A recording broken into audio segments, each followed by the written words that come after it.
passe. Il sait ce qui se passe dans votre cœur, dans votre pensée.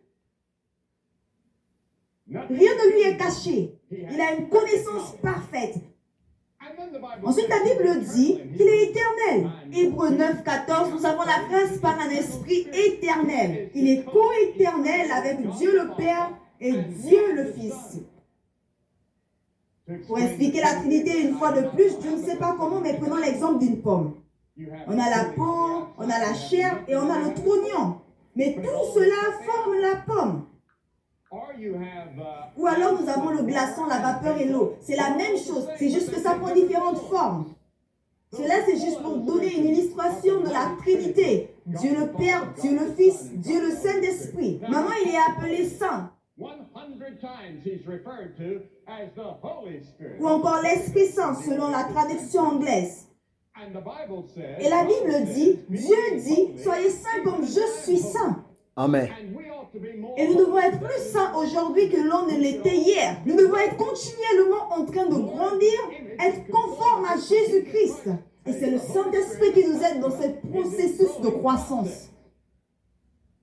Et la Bible nous dit aussi que là où il est, il y a la liberté. Amen. Notre frère, il y a quelques moments, a parlé de la liberté qu'il a en Jésus-Christ. Alors il nous donne la liberté hors des liens de la loi, hors des liens du légalisme.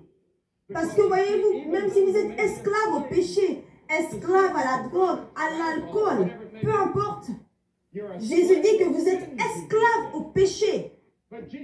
Mais Jésus est venu et il nous a libérés à cause de sa mort à la croix. Et le Saint-Esprit aussi nous libère. Amen. Voilà pourquoi on dit qu'il y a la liberté là où l'Esprit est.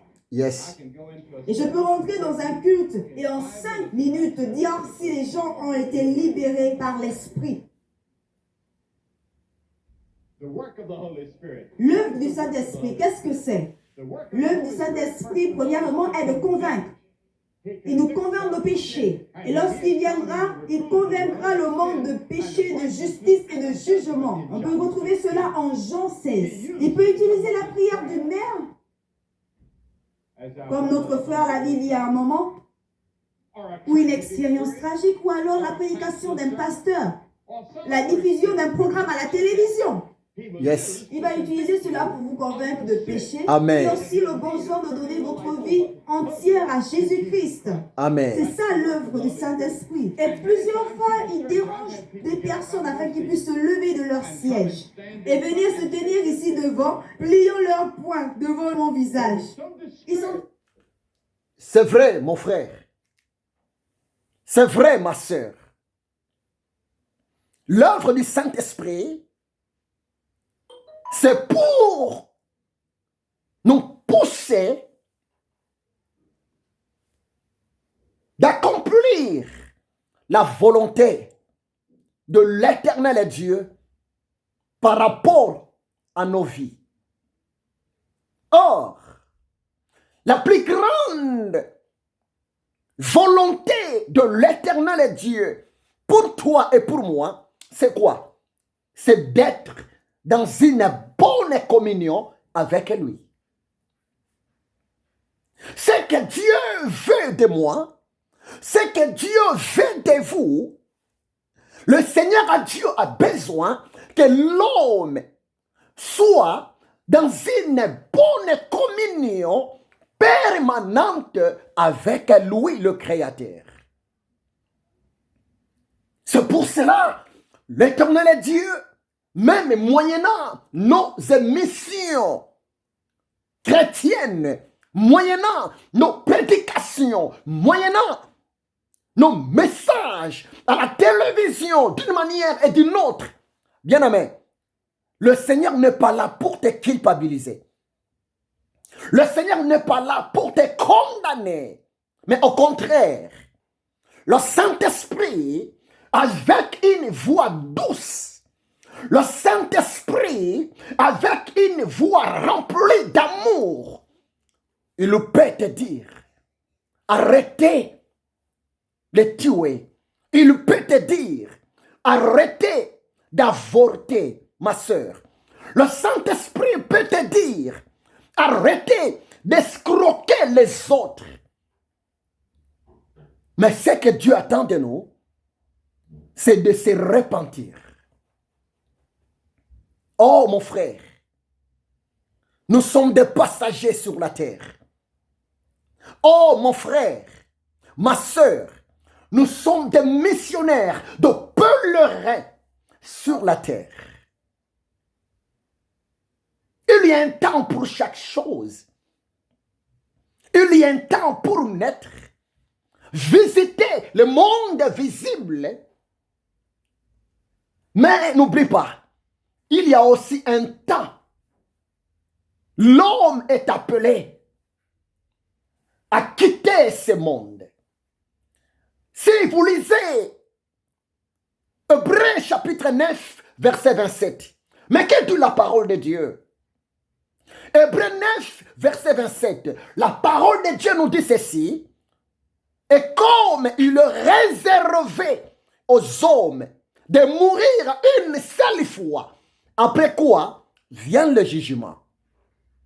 Oh frère, oh sœur, le salut n'est pas pour les cadavres. Le salut n'est pas pour la personne qui est déjà décédée. Bien-aimé, mourir sans Jésus, mourir dans le péché, mourir dans l'incrédulité, bien-aimé, c'est la plus grande honte. C'est la plus grande malédiction pour l'homme. Bien-aimé, la repentance n'est pas dans le séjour des morts. La conversion n'est pas dans le séjour des morts. C'est pour cela, lorsque le Saint-Esprit te parle, lorsque le Saint-Esprit me parle, lorsque le Saint-Esprit nous parle, nous devons saisir la voix du Saint-Esprit. Nous devons se soumettre à la voix du Saint-Esprit. Nous devons obéir à la voix du Saint-Esprit. Parce que écouter la voix du Saint-Esprit, c'est écouter la voix du salut. Écouter la voix du Saint-Esprit, c'est écouter la voix de la délivrance. Écouter la voix du Saint-Esprit, c'est écouter la voix de la protection. Écouter la voix du Saint-Esprit, c'est écouter la voix de Jésus-Christ de Nazareth. Regarde mon frère, ma soeur. L'évangile est prêché d'une manière et d'une autre. Oui, mon frère, parce que Dieu nous aime. Hébreux 9, 27 nous dit, après la mort vient le jugement. Oui, bien-aimé. Vers le temps de la fin, l'Éternel Dieu va nous juger. L'homme sera jugé. La femme sera jugée. Nous tous, nous serons jugés par rapport à la conduite personnelle que chacun de nous a vécu dans son corps visible, dans le monde visible. Mais laisse-moi te dire ce qui est vrai. Jésus-Christ est amour. Jésus-Christ est bon. Il était mort à la croix de Golgotha vers l'an 33 pour me sauver et pour te sauver. Il était mort et le troisième jour, Jésus était ressuscité des morts. Le Seigneur Jésus, après sa résurrection des morts, mon frère, 40 jours après, Jésus était parti. Jésus, après son départ au ciel, 10 jours après son enlèvement au ciel, le Saint-Esprit de Jésus était descendu, était venu pour rester permanent avec nous, pour nous convaincre du péché, pour nous aider à se soumettre à la volonté parfaite de Jésus-Christ de Nazareth. Mais la question est posée.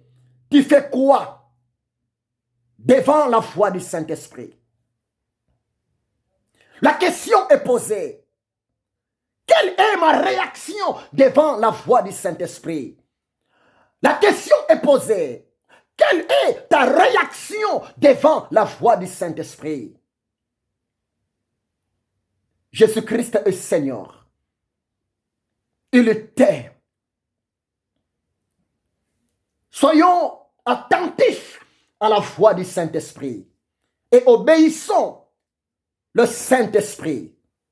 Dieu sera tellement fier de nous. Parce que l'homme est créé à l'image de Dieu. L'homme est créé à la ressemblance de l'éternel Dieu. Oui, si Dieu est esprit, la nature même de l'homme créé à l'image de Dieu, la nature même de l'homme qui est créé à la ressemblance de l'éternel Dieu, l'homme aussi c'est un esprit. Oui, nous sommes de petits esprits. Nous sommes de petits divins dans ce corps. Parce que notre source, c'est le grand esprit. Le Saint-Esprit, c'est l'Esprit de Dieu. Le Saint-Esprit, c'est l'Esprit de Jésus-Christ. Le Saint-Esprit, c'est Dieu en personne. J'aime le Saint-Esprit. Koribabosha. Renda robosha kantaraba shindaria. Aimez le Saint-Esprit. Que Dieu te bénisse. Soyez bénis.